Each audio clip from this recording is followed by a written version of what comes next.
Salam damai. Renungan pagi 28 Maret bertajuk Saling Mengampuni. Bacaan firman. Tetapi hendaklah kamu ramah seorang terhadap yang lain, penuh kasih mesra dan saling mengampuni, sebagaimana Allah di dalam Kristus telah mengampuni kamu. Dan berkata-katalah seorang kepada yang lain dalam mazmur, kidung puji-pujian dan nyanyian rohani. Bernyanyi dan bersoraklah bagi Tuhan dengan segenap hati, dan rendahkanlah dirimu seorang kepada yang lain di dalam takut akan Kristus. Efesus 4 ayat 32, 5 ayat 19 dan 21. Dalam kata-kata yang indah di Efesus, Paulus coba mendekati kemuncak ungkapan antara satu sama lain.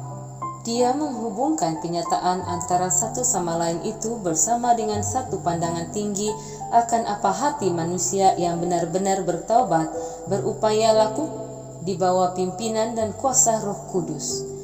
Paulus mengingatkan kita semua yang kita harus menjadi ramah dan penuh kasih mesra, saling mengampuni, sebagaimana Allah di dalam Kristus telah mengampuni kamu.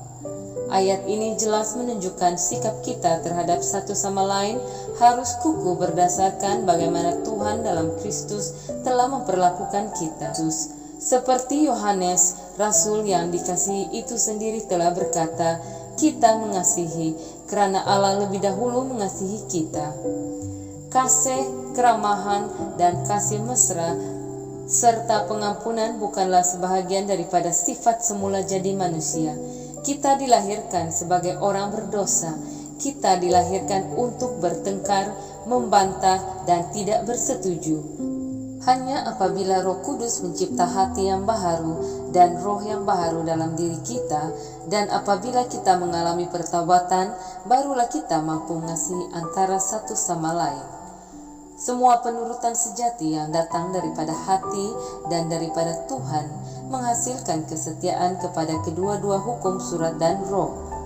Penurutan yang direka oleh manusia sendiri yang tidak berasal daripada Tuhan cenderung untuk meninggikan usaha orang yang menurut hukum dan menjadikan dia bersikap mengkritik orang lain yang tidak mengikut dengan sepenuhnya jalan yang sama.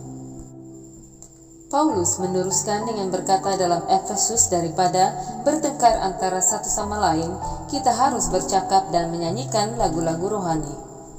Sikap seperti ini akan menjadikan gereja dan keluarga kita menarik kepada semua yang berhubungan dengan kita. Akhir sekali, kita harus rendahkanlah dirimu seorang kepada yang lain. Kita hanya dapat merendahkan diri antara satu sama lain apabila kita telah mempelajari pelajaran di hadapan Tuhan tentang bukanlah kehendakku, melainkan kehendak-Mu lah yang terjadi. Sekian, Tuhan memberkati.